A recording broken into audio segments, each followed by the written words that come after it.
I have been an activist since 1971. I started being active. I got active in the island of Negros, where the main production is sugarcane. So it's in the sugar industry. And there you have haciendas, big haciendas. Became politically conscious in working with the sugar workers, in seeing how oppressed they were.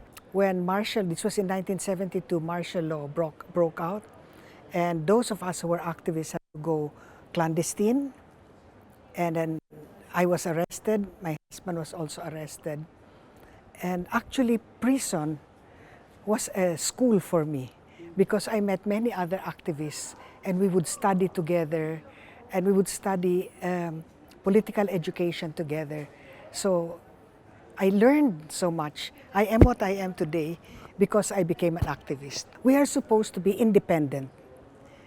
The United States gave us independence in 1946, and we are supposed to manage our own country.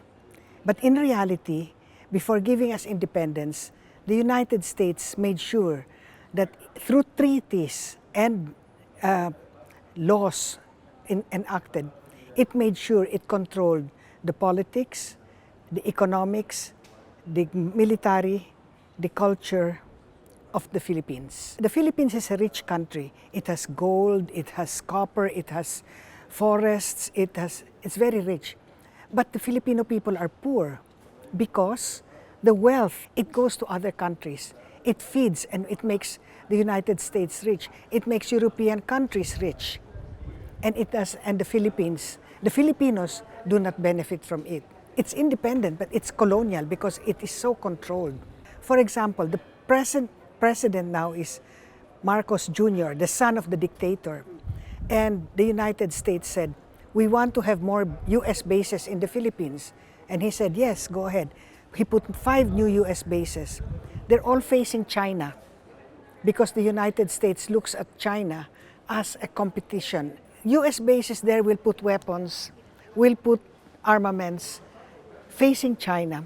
If anything happens between the two, the Philippines will get into a war. Chinese will fight because the bases are there. And it's a war that we don't want. This is slowly changing because we have the revolutionary movement. In the countrysides where most of the population live, a new government is slowly being built, where the real democracy is practiced. Building people up, because the government does not do that. In the very mountainous areas, there are many mines, and the mines are owned by multinationals. And the people who live near the mines are indigenous peoples, tribal peoples, and they are protesting. They don't want the companies to come. And also there is the pollution, ruining of the environment because of the way the mines are conducted. And so the indigenous people are resisting, and then the soldiers come. The soldiers protect the interests of the miners, and then they bomb the cities or they arrest. So the New People's Army protect the interests of the ordinary people. We were asked by the National Democratic Front to leave the Philippines in 1976 to do international work. And then in 1992, the peace process began in the Philippines. And for the National Democratic Front, it was better to have negotiators living outside the Philippines because for the security of the negotiators.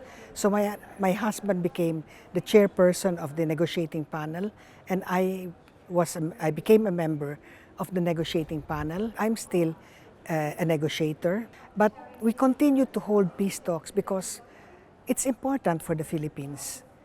We want to have peace. So if we can do it through negotiations, why not? We don't want to surrender, and we tell that to them.